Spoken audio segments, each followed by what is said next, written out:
Assalamualaikum warahmatullahi wabarakatuh. Saya Willy Aditya, Wakil Ketua Badan Legislasi, Dapil Jawa Timur 11, Madura Raya. Sekarang di Badan Legislasi sedang melakukan harmonisasi dan pembulatan rancangan undang-undang pemilu yang diusulkan oleh Komisi 2. Untuk itu saya akan memberikan laporan tentang sejauh apa dan seperti apa dinamika yang sedang berkembang di Panja RUU Pemilu Badan Legislasi.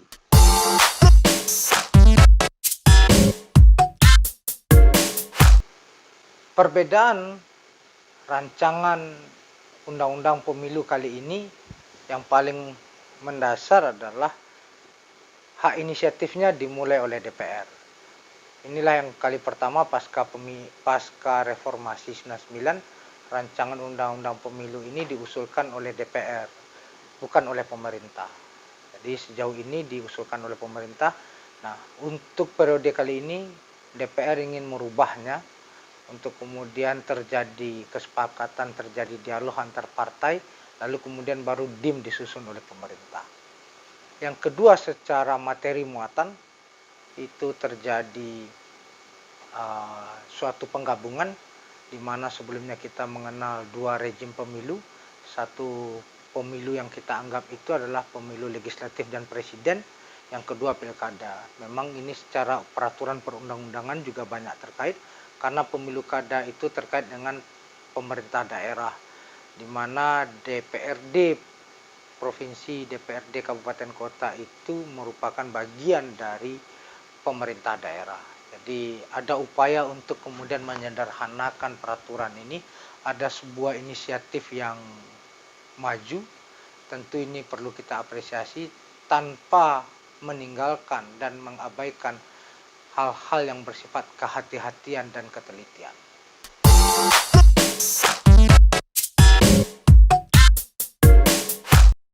Badan Legislasi sudah mendengarkan penjelasan pengusul dan Badan Legislasi sudah melakukan kajian dan tim ahli Balek juga sudah melakukan kajian, dan hasil kajian dari tim ahli Badan Legislasi itu ini tidak bisa diharmonisasi, tidak bisa dibahas di Balek karena ada beberapa hal yang sifatnya opsional tentang beberapa isu-isu yang krusial di dalam rancangan undang-undang itu masih bersifat dim praksi.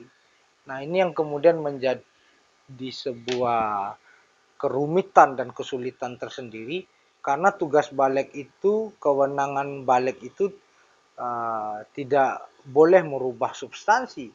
Dia hanya melakukan harmonisasi dan pembulatan. Nah, kemarin ada permintaan dari Komisi 2.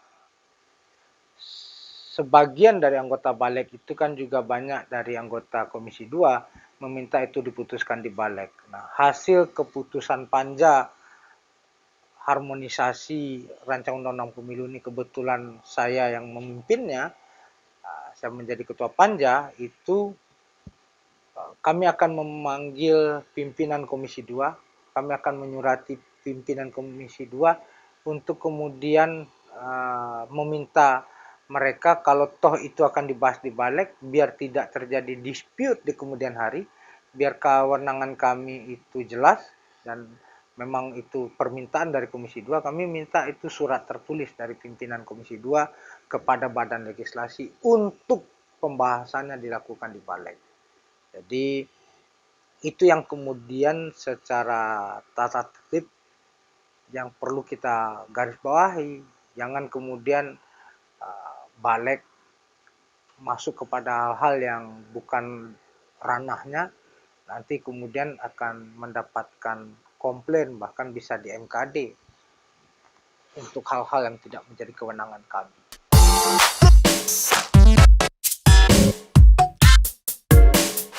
Harusnya perdebatan itu terjadi di Komisi 2 sebagai pengusul, sehingga barang yang diusulkan sudah menjadi suatu hal yang solid ya. Sehingga fungsi Balek itu melakukan harmonisasi, pembulatan itu lebih enak melihat cross cutting dengan undang-undang lain. Nah, hal-hal yang krusial selalu hal yang klasik di dalam proses pembahasan setiap rancangan undang-undang pemilu yang dari tahun ke tahun, yang dari pemilu ke pemilu itu tidak pernah bergeser. Satu pastilah masalah parliamentary threshold. Ini berkaitan dengan nasib hidup matinya partai-partai. Yang kedua, presidensial threshold. Bagaimana yang 20% ini mau dipertahankan atau kemudian mau ada hal-hal yang kemudian diturunkan sehingga pembentukan koalisi lebih simpel gitu. Yang ketiga tentang terbuka dan tertutup. Ini selalu menjadi diputar ulang bahasanya ya, selalu diperdebatkan apakah kemudian kita mau pakai sistem terbuka atau tertutup. Yang keempat adalah besaran dapil atau dapil magnitude. Kalau di nasional hari ini DPR RI menggunakan 3 sampai 10, apakah ini akan ada pengurangan? Ada alternatifnya 3 sampai 8, 3 sampai 6 gitu. Nah, itu. Dan yang terakhir juga masalah metode konversi suara. Metode konversi suara ini apakah akan tetap memakai pola 2019 dengan Sanlat atau kemudian dengan metode 2014 kuota hari.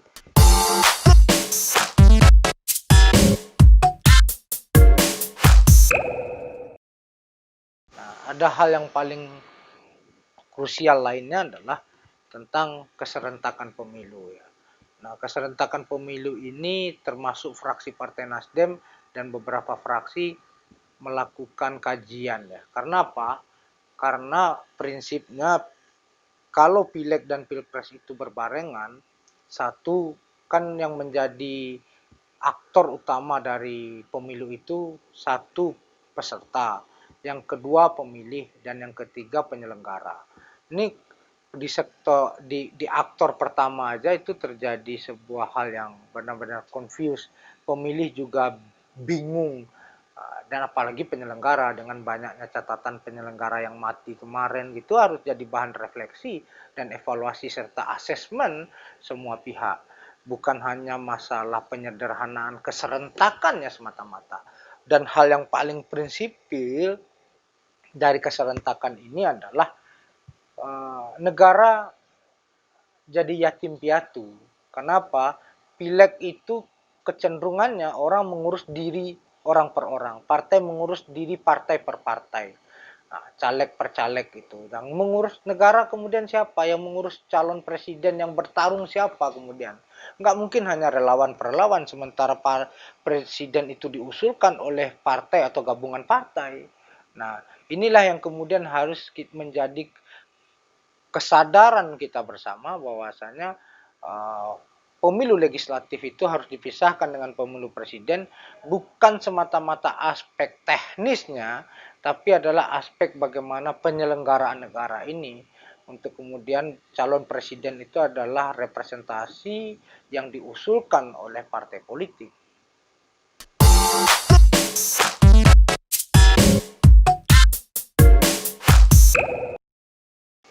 Ya, beberapa keputusan dari MK itu sedang dilakukan kajian ya. Nah, tentu ini juga hal yang pemilu ini kan perhelatan nasional dan kemudian yang harus dibangun adalah bagaimana peta jalan dari pematangan demokrasi kita. Nah, bukan semata-mata seperti yang saya bilang tadi aspek teknis ya. Ini benar-benar sejauh ini sih masih dalam proses pendalaman, pemahaman, dan dialog antar fraksi. Jadi kami mendorong karena ini hak inisiatif dari DPR yang pekerjaan ini akan mulus, pekerjaan ini akan lancar kalau terjadi dialog di antara fraksi-fraksi dan di antara partai-partai.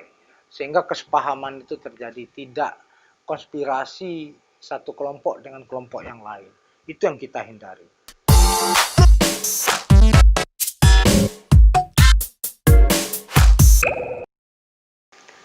Yang pertama adalah parliamentary threshold.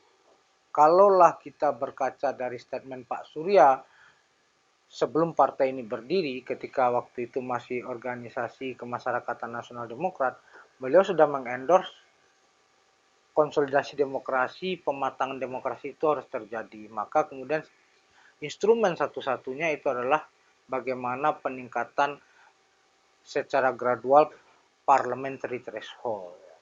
Nah, bahkan Pak Surya mengatakan waktu itu secara tegas bukan untuk kepentingan Nasdem semata-mata. Ya, sejauh ini Nasdem mengusulkan 7% untuk kemudian terjadi proses konsolidasi demokrasi kita semakin matang itu. Kita bisa bayangkan bagaimana negosiasi rejim yang terpilih dengan sekian banyak partai atau fraksi yang ada di DPR. Nah, itu menjadi sebuah proses kerumitan tersendiri. Yang kedua adalah kita miskin gagasan, miskin alternatif untuk melakukan konsolidasi demokrasi. Orang menganggap, oh kalau PT parliamentary threshold-nya tinggi, representasinya terbuang dong. Nah sekarang kita bertanya, apa kemudian tawaran orang-orang yang mengkritik itu untuk kemudian terjadinya konsolidasi demokrasi? Karena apa? Fakta yang hari ini terjadi adalah pasar politik kita semakin cair. Hampir tidak ada pasca reformasi 99 itu unifikasi partai atau fusi partai. Kita pernah mengalami fusi partai tahun 70-an itu atas dasar pemaksaan negara. Nah, konsolidasi seperti apa yang kita lakukan, yang kita bangun? Yang terjadi kan bukan konsolidasi, tapi transaksi demokrasi. Bahkan cenderung menjadi pasar malam atau pasar gelap demokrasi. Nah, tradisi kita, kalau bisa itu aliansinya aliansi strategis. Cukup satu atau dua partai memiliki koalisi strategis lalu kemudian mengusulkan kabinet dalam konteks calon presidennya. Ini berkaitan yang kedua, Nasdem juga menggagas untuk kemudian presidensial threshold-nya diturunkan dari 20% ya menjadi 15% atau bahkan bisa 10 atau 12%. Untuk apa? Untuk kemudian terjadi proses konsolidasinya, proses koalisinya jauh lebih matang. Jadi harus siap berdemokrasi, harus siap beroposisi. Jangan kemudian nanti ini yang dianggap apa ya, oligarki demokrasi itu berbeda dalam pilihan, bersatu dalam kekuasaan gitu. Jadi ini yang mematangkan demokrasi itu harus siap dengan pilihan-pilihan yang berbeda dan harus siap dengan segala konsekuensi dan resiko-resiko dari pilihan itu. Yang presidensial threshold, Nasdem mengusulkan untuk terjadinya penurunan sekitar mungkin 15% atau yang lain nanti juga ini suatu hal yang dinamis. Yang ketiga adalah kita mengusulkan adanya pemisahan keserentakan antara pemilu legislatif dengan pemilu presiden. Jadi jangan kemudian PT yang sudah digunakan atau threshold yang sudah digunakan dipakai lagi. Ini yang terjadi di 2019 gitu. Dan pemisahan itu sebagai sebuah bentuk ada hasil pemilu baru dan ada partai yang kemudian konsen mengurus capresnya. Jadi terlalu berat untuk melakukan keserentakan itu sendiri. Ada beberapa isu yang lain bagi Nasdem adalah satu, kita harus mulai membangun roadmap karena ini era digital era ini digital age gitu, kita harus membangun peta jalan roadmap untuk sampai kapan kita ingin melakukan e-voting. Dan yang terakhir adalah biar kemudian abuse of power-nya nggak gila-gilaan, karena berkaca dari pengalaman sebelumnya, kita mengusulkan ASN, TNI, dan Polri yang ingin berkontestasi, yang ingin menjadi caleg, yang ingin menjadi calon kepala daerah, dan lain-lain sebagainya, termasuk penyelenggara pemilu, harus mundur dalam jangka waktu yang cukup panjang. Tidak saat mendaftar itu ya, itu terlalu pendek. Karena apa? Berkaca dari beberapa hal ya, banyak ya kalau boleh kita bilang ya banyak TNI Polri gitu mau maju melakukan kekuasaannya ya Kapolres, Kapolda gitu maju, lalu kemudian menginjak-injak demokrasi, melakukan banyak catatan hitam gitu. Kita tidak ingin abuse of power ini, jangan kemudian negara ini bergeser dari negara tentara di dalam otoritarian kemudian menjadi negara polisi di era demokrasi, jangan. Ini yang kemudian menjadi catatan kita.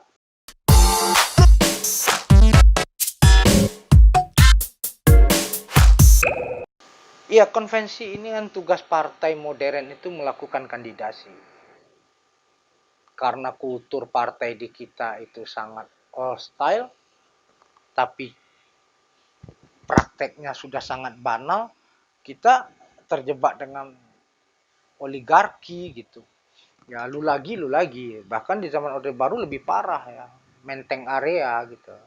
Anak menteng semua yang berlaga gitu. Nasdem khususnya ketua umum memberikan dua hal menurut saya selain politik gagasan ini sekuen apa ya, sebuah lanjutan lah gitu dari politik tanpa mahar ya. Dari politik tanpa syarat ya. Jadi setiap pemilu ke pemilu Nasdem melakukan uh, upgrading itu langkah-langkah politik yang dia tempuh. Kalau pemilu 2014 itu tanpa syarat, habis itu lahir tanpa mahar, scientific approach on policy gitu. Nah sekarang konvensi. Jadi konvensi ini adalah benar-benar kan orang terbatas sekali panggungnya untuk dia muncul menjadi pemimpin nasional. Apa panggungnya ya? Kepala daerah, ya menteri, ketua umum partai.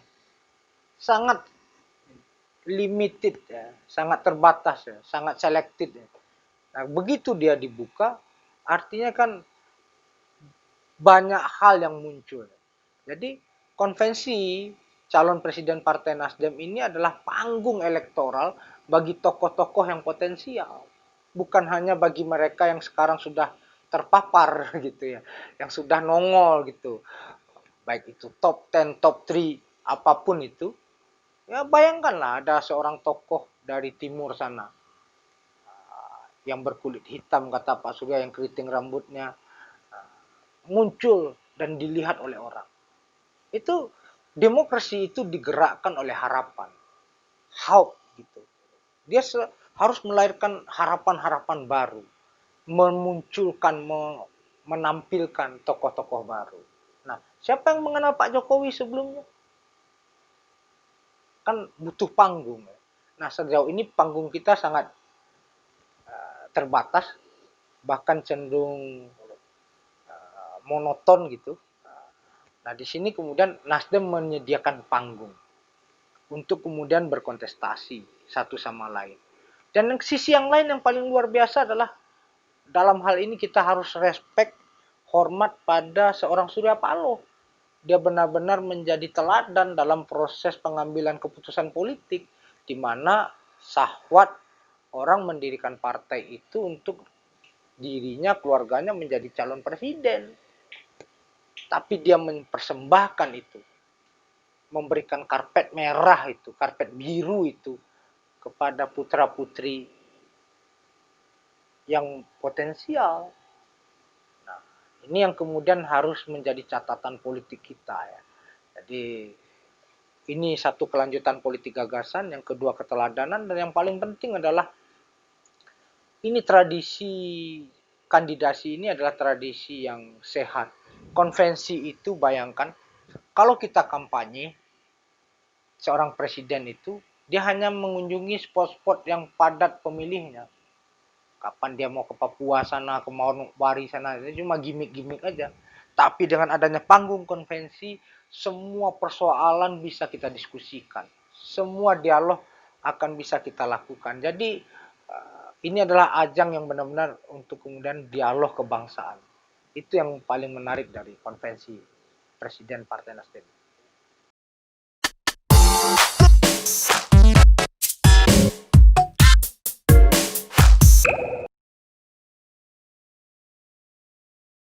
Banyak pertanyaan kepada Partai Nasdem. Lah gimana Nasdem 9% tapi menggagas konvensi, syaratnya 20%. Ini gimmick, manuver atau apa? Nah, disinilah kemudian strategic thinking itu dilakukan. Nasdem selain menggelar konvensi juga ingin membangun sebuah tradisi politik yang lebih sedikit strategis dan solid. Tidak tiba saat, tiba akal. Tentu Partai Nasdem belajar dari 2 konvensi yang pernah terjadi sebelumnya oleh partai di Indonesia. Apa yang dilakukan oleh Nasdem adalah membangun aliansi atau koalisi strategis untuk kemudian proses pemahaman membangun visi itu tidak sepihak, tidak paksaan. Dan ini bukan juga kawin paksa antara Siti Nurbaya dan Datuk Maringgih gitu, bukan. Tapi ini pembangunan proses yang organis ya. Ya kalau bisa 3 partai bagus, kalau 2 partai saja lebih bagus juga. Artinya proses pembangunan koalisi itu dilakukan secara sedini mungkin dan basicnya adalah aliansi strategis. Jadi Nasdem secara gradual melakukan 2 pekerjaan besar, melakukan konvensi dan sekaligus memastikan tiketnya dengan membangun blok politik. Inilah blok politik ini yang kemudian menawarkan siapa yang akan diusung. Jadi sekaligus dalam setiap lompatan-lompatan tawaran itu ada sebuah nilai-nilai baru, ada sebuah praktek-praktek politik baru. Ini yang menjadi referensi dan kemudian mematangkan demokrasi dan praktek politik kita itu sendiri. Jadi inilah visionernya seorang Surya Paloh untuk melihat jauh ke depan dan sekaligus melakukan exercise politik.